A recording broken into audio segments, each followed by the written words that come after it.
Está começando o TV UESP, o ensino em sua casa. O programa de hoje é especial, 15 de outubro, Dia do Professor. E por conta dessa data, o TV UESP está diferente. Nós vamos apresentar para você um bate-papo muito interessante e rico de ideias e conhecimento. O tema é sobre racismo e o objetivo do programa é debater, refletir e agir contra o preconceito. O TV UESP está no ar.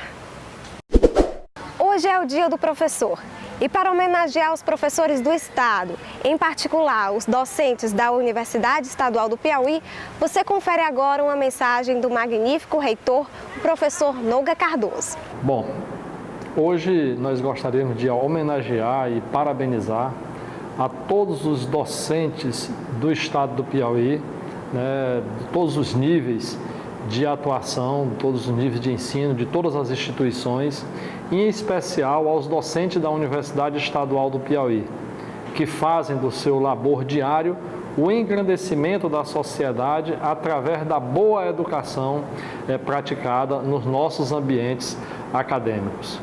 Temos certeza que o legado que a instituição UESP, através de vocês, deixa ao Estado do Piauí será de grande engrandecimento da nossa população e do desenvolvimento econômico do nosso Estado. Agora vamos para a primeira parte da entrevista. Nossas entrevistadas foram Sônia Terra, primeira mulher negra a assumir a Secretaria de Cultura do Estado do Piauí, e a professora doutora Assunção Souza, do curso de Letras da UESP, que pesquisa sobre racismo na literatura. Confira. Olá! No quadro de entrevistas de hoje vamos falar sobre um assunto muito importante, o racismo. E temos como convidadas a professora do curso de Letras Português da UESP, professora Assunção Souza, que pesquisa a literatura afro-brasileira e africanas. Sônia Terra, que também é professora e jornalista. Então vamos perguntar para a Sônia, primeiro, o que é racismo? Bom, racismo, ele se constitui em todo e qualquer ato que discrimina pessoas por conta da sua identidade racial, pela questão racial. Comumente, nós trazemos o racismo sempre para o aspecto do branco com o negro, não é? Ou até do branco com o índio, mas geralmente é do negro com o branco. Então, é toda essa atitude de intolerância, de discriminação, né, de preconceito, onde você subjuga, onde você acha que o outro é inferior, há uma sensação de superioridade de um com relação ao outro ou à outra. E na questão da literatura, de que forma o racismo é apresentado na literatura? Bom, nós temos nosso sistema literário brasileiro, ele já está consolidado. Mas o que acontece é que a história do nosso país, ela vem carregada desde o início, de uma relação hierárquica de exclusão e de preconceito. Isso se reflete de toda maneira na literatura. Então, desde o início, da formação do nosso sistema literário e da consolidação desse sistema literário, nós que pesquisamos, percebemos um silenciamento, uma exclusão de vozes que são vozes de autores negros e negras. Ora, durante muito tempo há uma lacuna na historiografia da literatura brasileira, há uma lacuna de autores, romancistas, contistas e escritores e escritoras negras. Não é que eles não escreviam, é que os seus escritos eram colocados à margem, eram silenciados. E você diz, então, nós não temos, por exemplo, o Castro Alves não falava dos escravos, nós não temos, por exemplo, um Cruz e Souza que está constante nos livros didáticos. Não é essa a questão.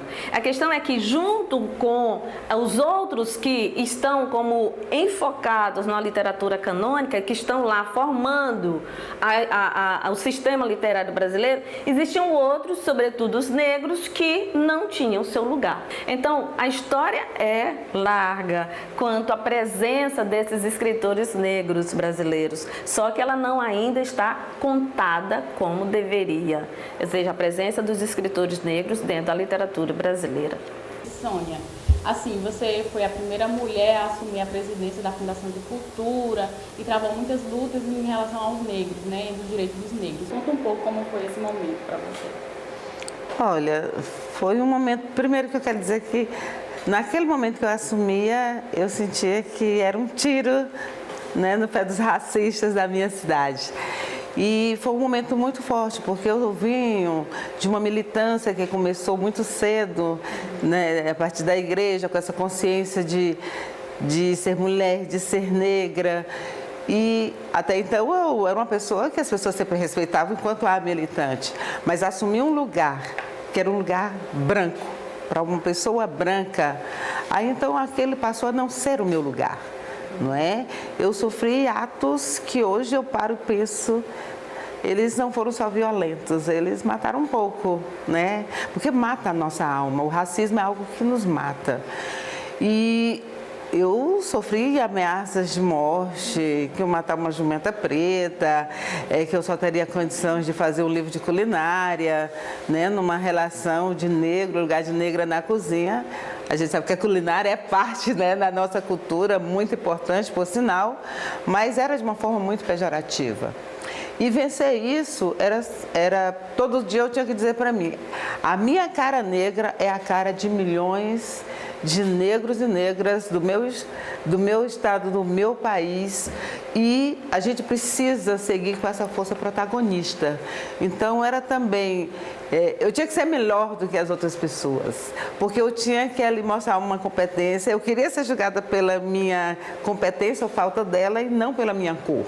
Mas foi a minha cor que foi determinando o tempo inteiro todo o meu fazer, toda a minha gestão.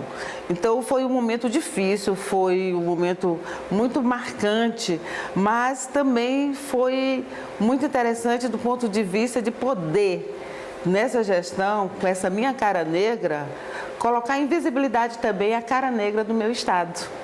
Mostrar as manifestações tradicionais, trazer à tona alguns aspectos não visibilizados, não é? Sempre negados, como por exemplo as religiões de matriz africana, com toda a sua história, com toda a sua cultura, não é? As manifestações tradicionais dos nossos quilombos, o nosso olhar, o nosso fazer, o nosso produzir. Não é? E mostrar essa diversidade da nossa cultura, essa nossa diversidade étnico-racial que o Piauí sempre negou. Eu acho que a gente contribuiu para desesconder. E esse é um desafio que nós temos, porque nós não estamos nesses espaços. Secularmente nos foi negado essa participação, não é? A gente foi negado esse aspecto de ter a condição. E eu tive muitas dificuldades com isso, porque chegar em alguns espaços, e se eu tinha ao meu lado um assessor ou uma assessora branca, né, imediatamente o tratamento vem primeiro para a pessoa branca, né, e a gestora era o segundo plano. E a gente pensa que isso ainda é irreal, mas isso é um fato constante. Hoje nós temos a Aldaci Regina, coordenadora de políticas para as mulheres, que ela vem sofrendo essa mesma situação. Então mas a gente não faz disso uma vitimação. Nós temos um desafio. Nós não nos vitimamos, nós apresentamos a realidade que nós vivemos no sentido de estarmos todos os dias revertendo, criando mecanismos de enfrentamento, criando todo um novo olhar, possibilitando uma visibilidade secularmente negada. Então, nós somos protagonistas da nossa história e a gente faz isso, seja na gestão, na sala de aula, aonde quer que a gente esteja. É o nosso desafio, é o nosso comprometimento enquanto pessoa negra. Agora vamos chamar um vídeo e logo após as nossas convidadas irão comentar.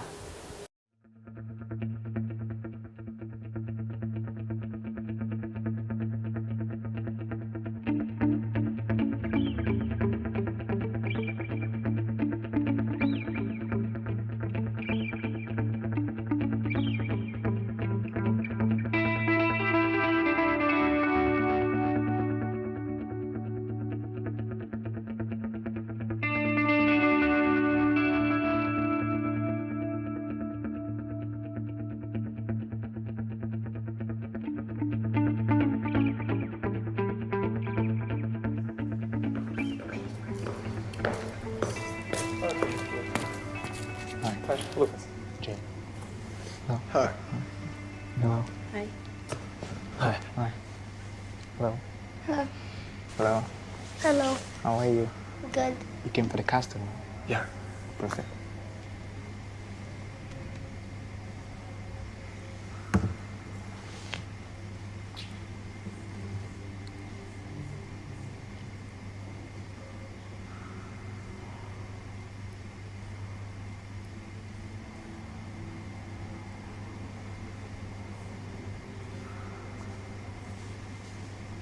I'm sorry, are you Lithuanian? Yes, I Oh, am. perfect. Please, can you translate this for me? I'll try if I... You translate, please. You will have to say this, or you will... No, like on my Facebook page, and someone wrote it to me, I don't know, the person.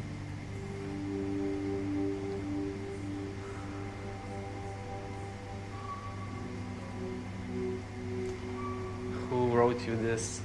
I got it on my Facebook, so I was like, how can I understand it?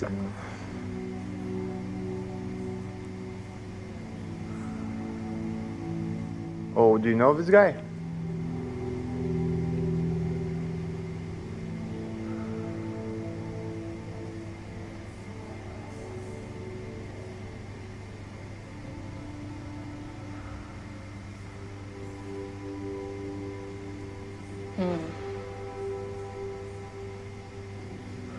You know this guy? No. I just came to Lithuania like 2 weeks ago, so. Oh, her.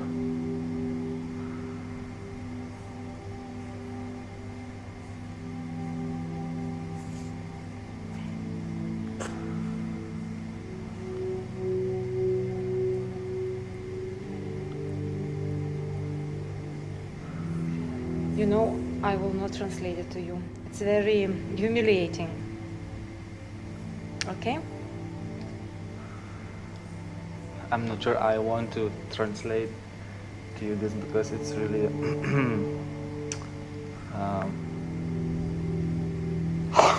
Shit. It's very difficult to say to looking in your eyes. So, no, I can't. no. Didn't work. Well, I mean, like there's no like useful information for you here. You wanna hear this, maybe? Yeah, because I would like to know better, Okay, but... Okay, well you will get this really personally, or you will not get this personally? I don't know, because I just came to your country 2 weeks ago, so. Yeah, And I it's got, racist. It's really bad, and I don't like this. So, okay, I'm gonna try to say these words. So, yeah. Monkey, what are you doing in Lithuania? Go back to Africa. That your smell would be not here. And if you will not get this, we will catch you.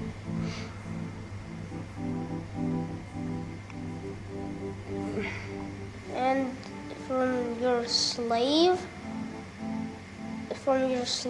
skin, We will make shoes. I'm sorry.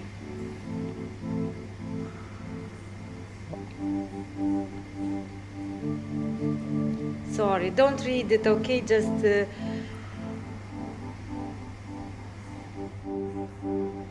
I'm really sorry. So, I just what can say, I apologize about that person. This sort of idiot, or I don't know.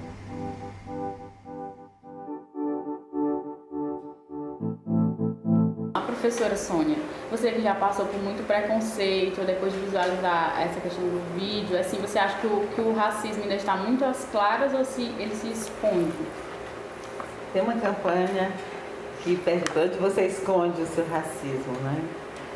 Ele, às vezes, ele está escondido e às vezes ele está escancarado. Mas o fato é que ele existe de todas as formas. E Campanhas como essa são importantes para que as pessoas passem a se perceberem, não é? Enquanto reprodutoras, multiplicadoras deste racismo. Só quem sofre um ato de racismo sabe o quanto isso dilacera a alma, não é? Porque é muito forte. Você ser julgado pela cor da sua pele, você perder o seu direito de ir e vir, você não poder ser, fazer, ter direitos iguais, garantidos em leis e negados, não é? Por um ato de racismo, onde o outro se julga melhor e você passa a ser o objeto. Então, essas campanhas precisam tocar as pessoas. Mais campanhas que toquem o coração das pessoas, mas não dá para ficar nas campanhas. Nós precisamos de medidas muito mais efetivas e estruturantes que perpassam pela educação. É preciso repensar a educação, não é? Começar na escola, começar em casa, começar a mudar, a pensar de fato que nessa sociedade diversa, plural, étnica, racial que nós somos, não dá para multiplicar esse racismo, esse olhar. É preciso mudar.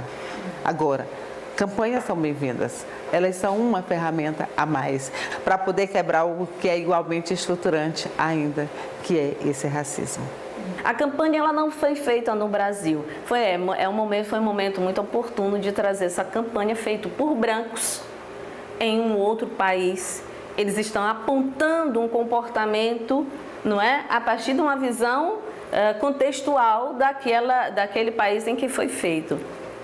Prestem atenção que em nenhum momento foi focado o negro, o rosto do negro. Eu acho que rapidamente no início, quando ele entrega para a mensagem para o branco ler. Então toda a propaganda é focada no branco, na expressão daquele branco que está dizendo: me desculpe, eu não vou ler, ou e tal. E tem os outros no final que leem a campanha. Eu acho que até uma campanha dessa, né, ela tem que ser também bem medida, ela tem que ser bem elaborada.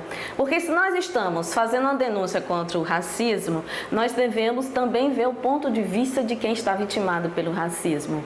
Então esse negro, numa perspectiva internalizada de quem foi vítima, ele devia também estar presente enquanto sujeito da fala, não é? Então a fala toda, todas as falas, são do ponto de vista do branco, assim, de piedade, de compaixão. Não queremos isso. Nós queremos um olhar igual, um nível de compreensão da nossa realidade. Quer dizer, no momento que nós fazemos e aceitamos campanhas contra o racismo, nós aceitamos uma campanha que tenha olhar, que tenha uma posição, que tenha uma postura do sujeito negro, porque ele está sendo vitimado, do sujeito índio, porque ele está sendo vitimado, das mulheres, porque elas estão sendo vitimadas, dos homossexuais, quando eles estão sendo vitimados. Então, a gente, claro, o aspecto a ideia da campanha de denúncia está posta, é isso. Agora, como fazer essa denúncia é que é diferente, que nós podemos ver do ponto de vista de quem faz, do branco, e do ponto de vista do negro. É interessante isso, não é? Porque aí, no momento que a gente reflete, como é que fica, então, o negro que está assistindo? Ele também se introjeta. Nossa, me tocou bastante. Calma, não saia daí. Nós vamos para o intervalo e voltamos já.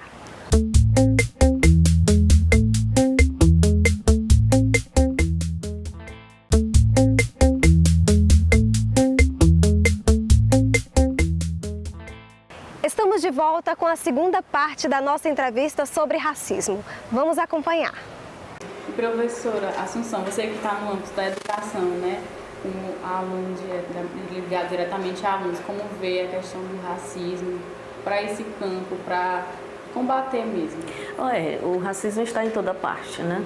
Assim como está numa praça, numa determinada festa, um show, e que você vê a maneira como as pessoas tratam o outro por ser negro, por ser indígena, por ser por ser mulher, por ser lésbica, quer dizer, o racismo ele está presente em nossa vida, sobretudo para nós negros e negras brasileiras.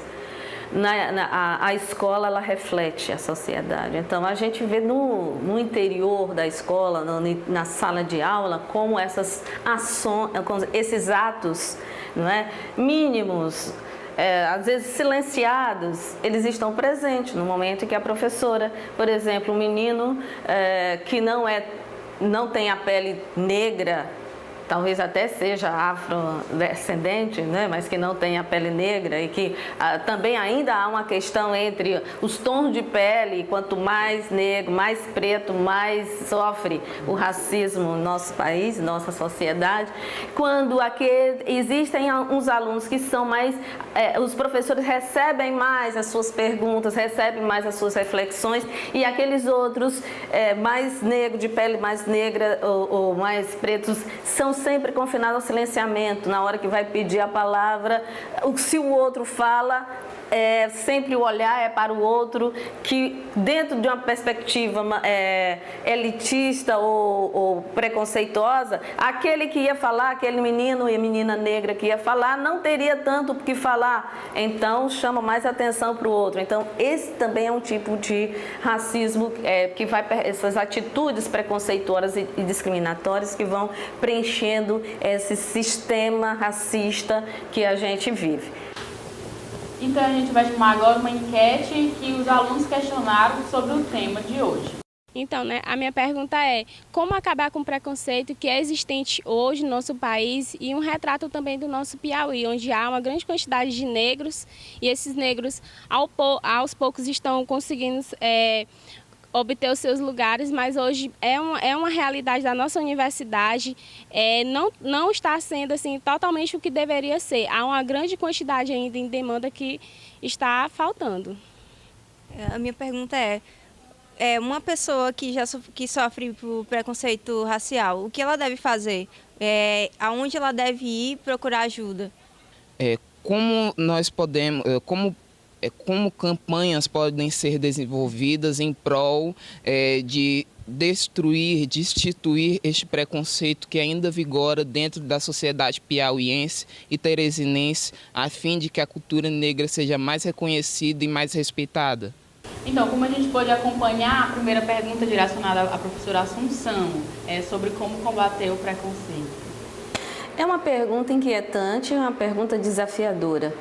O racismo, ele é estrutural, ele é histórico e é cultural. Em sendo, é preciso que se organizem várias medidas, vamos dizer, que nós, negros e negras, temos determinadas posturas diante do racismo para que também, com isso, ele se amenize, que diminua. Então, eu acredito que não é que nós tenhamos a resposta para essa pergunta, mas é preciso que o movimento negro continue organizado. É preciso que os negros tenham acesso à educação e, com isso, faça com que aquele conhecimento seja em prol de uma emancipação, de um protagonismo negro. Agora, as outras duas perguntas para a Sônia Terra é sobre uma pessoa que sofre preconceito racial, onde ela deve recorrer. Outra é sobre as campanhas, como disseminá-las. Ok. Então, assim, ao sofrer um ato de discriminação racial, tomando consciência realmente desse ato, é importante registrar um BO. A gente faz uma campanha pela denúncia, pelo registro, para que haja uma punição a esses crimes. Embora a justiça ainda caminhe muito lento, mas esse é um passo que a gente acha importante. E existe uma delegacia de práticas discriminatórias que funciona na Rua 24 de Janeiro, número 500, onde lá você pode fazer esse BO ou em outra delegacia, mas vai acabar sendo direcionada para lá. Uma outra indicação nossa é sempre procurar algum movimento negro organizado. Nós somos vários grupos, temos o Grupo Coisa de Negro, temos o Instituto da Mulher Negra do Piauí, Aiabás, dentre outros, o Ijexá. E são pessoas que estão trabalhando com essa temática que geralmente a gente acompanha. Temos o Fórum de Entidades Negras do Piauí, que é o FENEP, e a gente está sempre acompanhando as pessoas nessas denúncias, nesses encaminhamentos de ordem jurídica. Com relação relação às campanhas, nós achamos que elas são importantes. Nós temos, inclusive, enquanto movimento negro, buscado o apoio governamental para que invista também, porque, inclusive, o racismo institucional, ele é muito forte. E a gente tem solicitado isso, achamos importante. Agora, campanhas que de fato elas visem a contribuir, a trazer esse protagonismo de negros e negras, nos coloquem nesta visibilidade positiva, eliminando qualquer estereótipo. Então, o nosso desafio é seguirmos organizados em movimentos, tomarmos consciência de que aquelas brincadeirinhas que parecem ingênuas, elas são um ato de racismo e elas precisam ser denunciadas. A gente precisa, ao sofrer um ato de racismo, nos empoderarmos e rebatermos, reagir a esse ato, contrapor. E eu não estou falando aqui de contrapor com violência, contrapor com elementos. E aí, para isso, a gente precisa ter consciência de quem a gente é, da nossa história e do que a gente pode continuar protagonizando para uma sociedade melhor, onde homens, mulheres, negros, brancos, indígenas, possamos ser respeitados nas nossas diferenças. E respeitar diferenças não significa tratar igualmente. Precisa tratar igualmente do ponto de vista legal, mas é preciso diferenciar do ponto de vista das especificidades, de assegurar políticas, de assegurar práticas que consigam dar conta do nosso específico dentro do coletivo, dentro do plural. Muito obrigada às professoras e até o nosso próximo quadro de entrevistas. E se você gostou da entrevista, deseja mandar perguntas para as nossas entrevistadas ou uma sugestão de tema para o quadro Entrevista, mande mensagem para neaduesp@gmail.com. O TV UESP fica por aqui e deseja a todos os professores um excelente dia. Feliz Dia do Professor! Até o próximo programa!